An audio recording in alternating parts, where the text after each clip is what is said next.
প্রত্যেক এলাকার যে যে এলাকা যে জিনিস চাষ করে তারা ওটার পদ্ধতি ভালো জানে। আমরা রাজশাহী বা দেখে আসলাম কলা বাগান মোটামুটি ভালোই, কিন্তু কলা গাছ যেখানে আছে সে বেচারা একা দাঁড়ায় আছে। আর আমাদের দেশ কুমিল্লা চাঁদপুর, কলা গাছ মানে হইলো তার কলার গাছে ছেলে আছে, নাতি আছে, পুন্তি আছে, খন্তি আছে,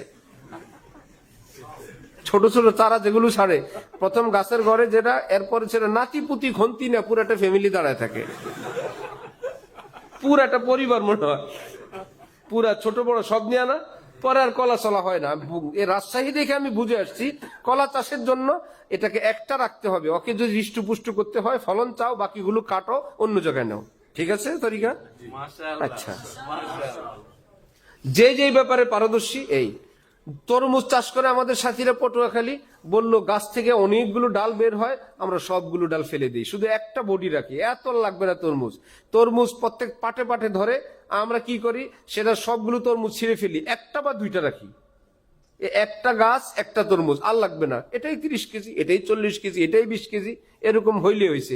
আর আমরা কি নিয়ত করি, এতগুলো লতা হয়েছে আল্লাহ রহমতে সবটা যদি 2-4টা করে ধরে তাহলে তার বেশি খেয়ার দরকার নেই আমার, আল্লাহ রহমতে এক মুড়া বা এরকম একটা দিয়েই আমার কাজ হয়ে যাবে। শেষে আমাদের তরমুজের সাইজ যা হয়তো হয় 100 গ্রাম, 150 গ্রাম, 200 গ্রাম, হয় কিনা? ফরিদপুর এলাকায় গিয়ে দেখলাম যে বেচারা গাছে বড়ই ধরে না, কি ব্যাপার, গাছ গাছ আছে ধরে না, আমরা কি করব? আমি বললাম বড়ই গাছের নিয়ম, আমরা কুমিল্লা চাঁদপুরের মানুষ, আমাদের দেশিরা হইলো এক্সপার্ট, প্রতি বছর বড়ই মৌসুম শেষ হওয়ার পর পুরা গাছের ডাল কেটে দিতে হবে একদম গোড়ায়। এরা চিন্তা করছে ডাল কাটলে পরের বছর তো গাছ খালি, তো ধরবে না।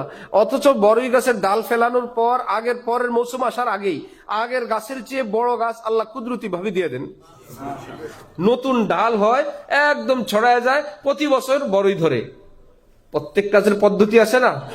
এই যদি পৃথিবীর কোন পদ্ধতি হয়, এইটার ফল পাওয়ার জন্য এই পদ্ধতি, সেটার ফল পাওয়ার জন্য এই পদ্ধতি। রব্বুল আলামিন বলেন কুল ইন কুনতুম তুহিব্বুনাল্লাহ ফাত্তাবিউনি, আসমানের কোন ফল পাওয়ার জন্য পদ্ধতি হলো হযরত মুহাম্মদুর রাসূলুল্লাহ সাল্লাল্লাহু আলাইহি ওয়াসাল্লাম।